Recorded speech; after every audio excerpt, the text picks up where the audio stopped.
Hola, muy buenas tardes, muy buenas noches. En esta ocasión nos encontramos en una clase de educación inclusiva por un servidor de Mac Geraldo Pérez Mendoza. En este caso vamos a abordar algunos elementos de lo que es la parte de la educación inclusiva. De acuerdo a la lectura que nos han proporcionado para poder realizar esta actividad, tenemos varias etapas de las que vamos a estar hablando durante el transcurso de esta pequeña intervención de clase, ¿no? Para entender un poquito de lo que es la parte de la educación inclusiva, ¿no? Empezando con esta pequeña lámina, tenemos nosotros lo que es la parte de los fundamentos de la educación inclusiva.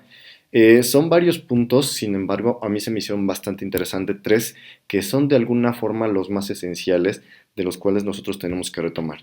El primero es, interviene mucho la situación, digámoslo así, en cuestiones de los derechos como tales de los niños, de las niñas, de los adolescentes, en este caso como se está manejando en el sistema educativo.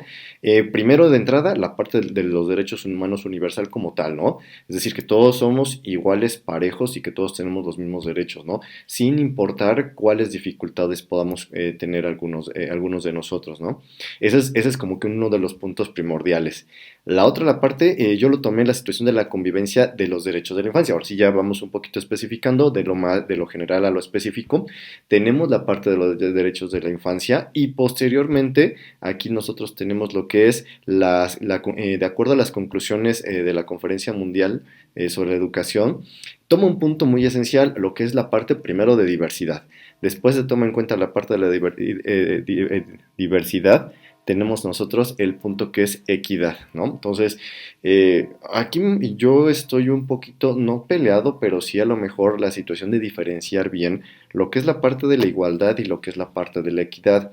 Si bien es cierto, tenemos situaciones que pueden ser igualitarias, sin embargo, las condiciones y los aspectos, incluso las mismas capacidades, no son igualitarias. Pueden ser equitativas por todo el trayecto que pueden llevar y el trabajo que se desarrolla en ello, ¿no? Entonces, de tal forma, nosotros podemos entender que dentro de estos tres puntos que se me hicieron bastante importantes, a lo que yo le tomé es tener y establecer un propósito que es satisfacer las necesidades básicas del aprendizaje. Entonces, si estamos hablando de la parte de la educación y retomamos una historia de la educación, la cual nos influye en la formación de la parte cognitiva, eso también viene un desarrollo a la situación física, ¿no? Entonces, para ello, pues obviamente debemos de trabajar con diferentes estadios y actitudes sobre las diferentes personas que tienen una diferencia física. Posteriormente, ¿cuáles son los principios de esta parte de la educación? Yo le tomé dos en ese sentido, que es la parte de la aceptación de la comunidad y la parte del respeto a las diferencias y reconocimiento de la diversidad. En el primero de la aceptación es primero en la comunidad, o sea, es muy complicado en esta sociedad cómo trabajar en comunidad y cómo cooperar en una comunidad tomando en cuenta de que todo el sistema, que toda la parte del ser humano como ente, se ha aceptado tal y cual sea una pertenencia y tal y cual sea una situación de su condición, ¿no? Entonces es muy complicado esa parte de tener ese apartado de poder trabajar en una comunión. Hay veces que las personas con alguna capacidad diferente, bueno, son rezagados o a lo mejor son resarcidos o a lo mejor no resarcidos, son a lo mejor limitados en cuanto a la parte de una aceptación dentro de la parte de la comunidad o de la parte de una sociedad, ¿no? No específicamente comunidad, hablamos como un estado, municipio, una población, sino la comunidad como tal, ¿no? Hablamos de la comunidad en ese sentido, la parte educativa, ¿no? Entonces, se ve muy mermada en esa situación, dada la situación dada la parte de que pues no tenemos esa cultura de tener esa aceptación para ellos, ¿no? Y viene a colación esta parte del respeto y la diferencia del reconocimiento, ¿no? El rasgo de estos aspectos o de estas personas es la situación que debería generalizarse en cuanto a las condiciones del grupo y la uniformidad en cuanto a la parte del respeto, ¿no? Si bien es cierto, más adelantito vamos a ver esta situación de la parte de la educación inclusiva, uno de los aspectos que toma mucho es la situación de respeto, ¿no? Entonces, si nosotros lo tomamos como respeto a la situación de un valor, pues yo creo que ese es el primero de los valores que teníamos que tomar para la situación de poder trabajar con este tipo con esas personas, ¿no? Ahora, si nosotros tomamos en cuenta la parte de los principios y tenemos los objetivos, yo puse estos puntos, ¿no? Estos 5 puntos. Sin embargo, lo voy a explicar de por qué lo coloqué en este punto y en esta situación. Si nos damos cuenta, en el primero y en el último establecí lo que es un desarrollo entre los dos, ¿no? ¿Por qué situación? Si lo estudiamos de arriba para abajo o de abajo para arriba, primero nos dice que es el desarrollo de capacidades y la apropiación de determinados contenidos culturales. Aquí está hablando de la situación del contexto como tal. En el otro, en el punto de abajo, es desarrollar las estrategias de intervención. Ahora, ¿por qué situación uno y por qué el otro? Porque es muy importante conocer la situación del contexto en donde se está desarrollando esta persona para que en función de cómo conocer a esta persona, nosotros poder trabajar y tener las herramientas para poder entender ese contexto y efectivamente trabajar en su desarrollo. Ahora, vuelvo al punto de arriba. Esto nos va a posibilitar tener favorecer la igualdad de las oportunidades en cuanto a la parte general, tanto en la parte personal, la parte educativa y la parte de la inclusión en una sociedad, ¿no? Entonces, si queremos aquí es potencializar la situación de estos niños, a jóvenes, los adolescentes, en esta capacidad de de tener la capacidad de desarrollarlos y enfrentarlos a una sociedad. Posteriormente, potenciarlos en la escuela y en la comunidad para poder lograr que efectivamente puedan ser inclusivos dentro de una sociedad. Ahora, ¿esto qué nos lleva? Pues lo más padre de todo es impulsarlos a una democracia y justicia. Es decir, que van a tener, estar dentro de una democracia y van a ser justos en cuanto a la parte de su trato y en cuanto a la parte de su participación, ¿no? Entonces, ninguno es más, ninguno es menos, porque efectivamente a los dos se les está dando potencialización de sus desarrollos y sus capacidades a su nivel y a sus actitudes, ¿no? Y aptitudes. ¿Qué implica todo esto? Bueno, aquí me entra en un punto que a lo mejor no está dentro de la lectura, pero es bastante interesante, ¿no? Aquí dentro de las implicaciones tomé 4 puntos esenciales. Uno de ellos es el sistema educativo. Ok, el documento lo maneja un sistema educativo ideal, un sistema educativo que a lo mejor que nos recomienda que tiene que ser. Sin embargo, sabemos y lo ponemos en el contexto México, no siempre logra ser de esta forma, ¿no? ¿Por qué situación? El primer punto lo dice todo, ¿no? La situación atiende y satisface las necesidades de todos y no solo de unos cuantos o de unos pocos.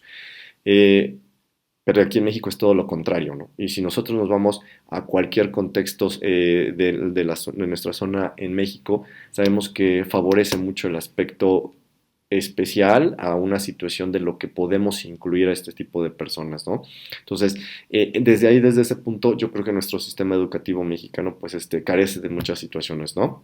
Entonces, el otro punto es el conocimiento del otro y respeto a la singularidad. Darle una apertura y respeto que favorece la autoestima. Entonces, pues ellos también sienten, ¿no? De alguna forma ellos sienten, ellos también son personas, ellos también son de carne y hueso, igual que nosotros, y de alguna forma apropiarlos de esa ayuda es como hacerlos partícipe dentro de las cosas, dentro de una comunidad escolar. Ojo, aquí es muy importante esta situación. Esta parte de la implicación y esta parte de favorecer la autoestima, ya nos estamos metiendo un poquito en la situación de las emociones. Ahora, dividimos la parte educativa dentro de la parte de la situación de las emociones. No quiere decir que sea una situación, lo voy a poner en este contexto, de que tenemos que tenerle lástima a las personas con capacidades diferenciadas.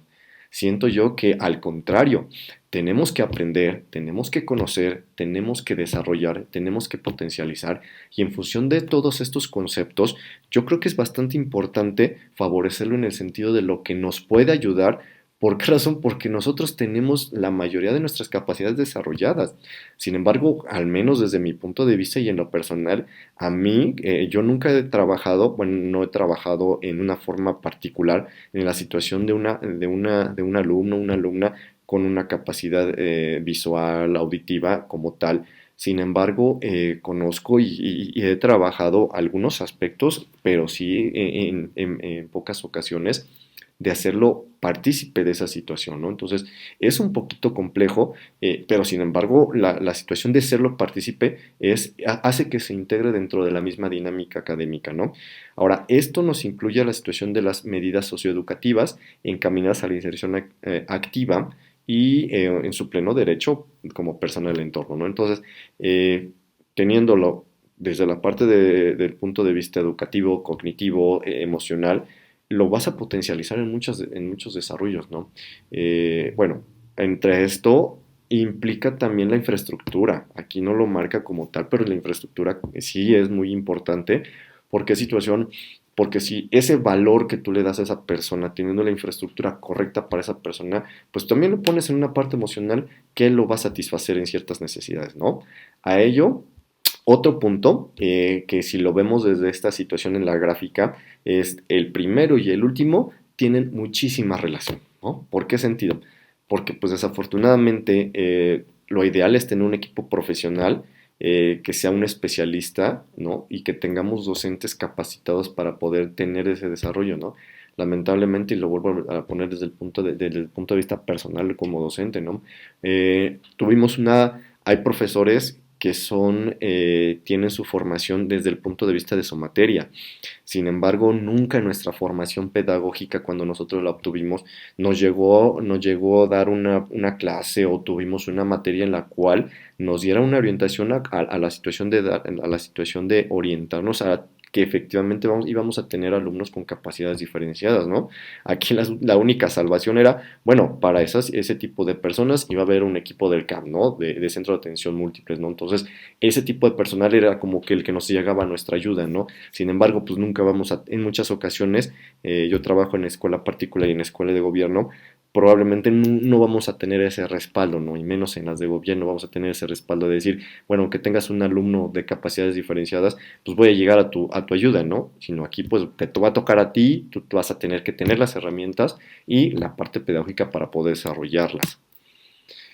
En este punto, de entrada, ¿no? Esta lámina y el último punto en el sentido profesional, pues aunque no tengamos esa preparación, pero yo creo que cambia mucho la situación de las actitudes y el cambio de la práctica, eso va a ser un cambio en la práctica educativa, ¿no? ¿Por qué situación? Porque aquí va a entrar la esfera, no la esfera en donde lo vamos a poner a él, sino la esfera donde va a participar y donde va a tener que engranar en diferentes secciones para poder efectivamente poder desarrollarse su potencial, ¿no? En ese sentido, pues primero valorizar la diversidad como elemento, como un desarrollo personal y social, ¿ok? Va a estar ahí incluido. Ahora, dentro de ahí se enfoca un poquito más a la parte académica, ¿no? En el sentido de que necesita ayuda para que se le puedan facilitar los procesos. Pero esto de la ayuda para que tenga un buen desarrollo cognitivo en el desarrollo de enseñanza-aprendizaje va muy inmerso en la situación del cambio de un currículo amplio y flexible. O sea, si nos ponemos a echamos una vuelta atrás a los libros, hasta apenas hace unos cuantos años, pues se van a editar libros con tipografía braille para las personas con debilidad visual, ¿no? Pero es apenas, ahora, eso en cuanto al material para ellos.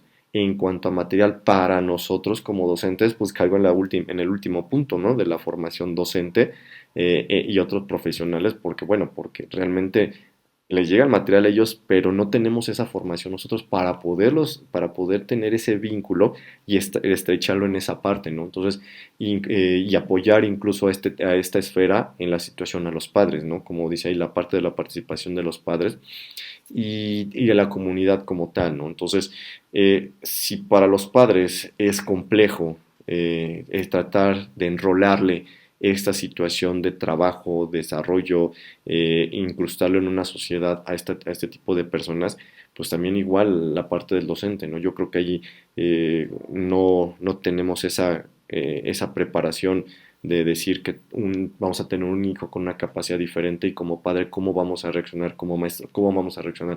Es bastante complicado, ¿no? Entonces, vaya, en este punto, pues, es muy lastimoso saber cómo poderlo trabajar, ¿no? Por casi tener ese detalle, las características de una educación inclusiva. Pues si tenemos esta parte de la actitud, pues nosotros, ¿no? Somos la parte de lo que va a construir la comunidad educativa como docentes, como sociedad, como integrantes de la misma, para poder darle atención a la diversidad y darle esa participación a la capacidad, ¿no? Darle esa atención a sus necesidades de aprendizaje, ¿no? Y ahora sí, teniendo en conjunto este panorama, como lo decía yo en una de las láminas, ¿no? La parte del respeto a las diferencias y reconocimiento de la diversidad, pues bueno, viene ligada a esta lámina, ¿no? ¿Por qué razón? Porque si nosotros vamos trabajando con todas estas características de las personas, trabajamos en comunión, lo que vamos a hacer es efectivamente promulgar la situación de los valores, ¿no?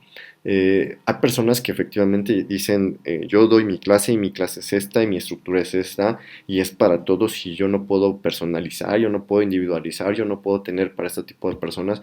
Creo que en una situación es la actitud y la parte del reconocimiento, decir, oye, mira, tienes un alumno de estos detalles, ¿por qué no le tratas de cambiarlo? Hay veces que incluso los maestros ya con más edad les más es complejo este tipo de detalles, ¿no? Entonces, eso nos va a hacer, si efectivamente más humanos, vamos a tener un desarrollo de normalización, vamos a tener una mejor democracia, una mejor vuelvo aquí, ¿no? Defiende la parte de la igualdad de oportunidades. Yo creo que una equidad de igualdades sería mucho mejor para poderlo tener y en función de eso, pues tratar de inclusar lo mejor posible dentro de un desarrollo para que tenga una situación de satisfacción social, económica, cultural, en todos los ámbitos, ¿no? Y si hablamos, me pongo desde el punto de vista emocional, desde el punto de vista educativo, dentro de ese triángulo de desarrollo de la persona, pues va a llegar la parte de la justicia para ellos, ¿no? Muy bien, a manera de conclusión, ese tema se me hace bastante interesante y más que interesante, yo creo que es ponerlo en aplicación, ¿no? Porque de nada sirve que tengamos una buena teoría, buenos fundamentos en cuanto a lo que es un ideal para las personas y la inclusión de personas con alguna capacidad diferente, si no lo hacemos práctico, si no lo hacemos válido y si no tenemos esa parte de la actitud para poderlo desarrollar, ¿no? Yo creo que está dentro de nuestra profesión el trabajar con las personas de capacidades diferentes y desarrollar su potencial. Esto en función de cómo lo digo. No soy un experto, tampoco he tenido, como lo comentaba, me han tocado muchos casos de estos chicos con la capacidad diferenciada, pero sí los he tenido y afortunadamente hemos salido avantes en muchas características, ¿no? Probablemente no se tenga una apropiación del aprendizaje a un desarrollo como que se quisiera en una normativa o en un programa o en un currículo como nos marca, porque eso no lo marca un currículo, sino que sean inclusivos, sino que sean desarrollar esa potencialidad, pero sí que sean felices, ¿no? Que sean felices en esa parte del desarrollo. Y lo comento porque detalle, porque bueno, afortunadamente en mi familia, pues bueno, tengo primos con alguna capacidad diferenciada motriz, cognitiva, que no les es posible esta parte de la apropiación del aprendizaje. Sin embargo, aprenden a su ritmo, desarrollan a su ritmo y con alguna diferencia o una personalización en cuanto a su desarrollo, ¿no?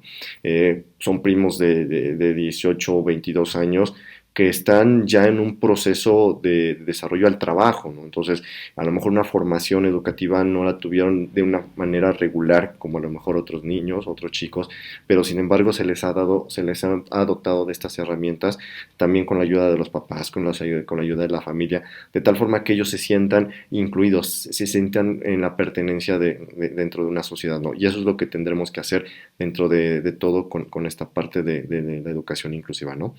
Bueno, pues esto ha sido todo por mi participación. Espero que la explicación les haya ayudado, espero que haya sido de su agrado y bueno, apliquémoslo en esta parte. Muchísimas gracias.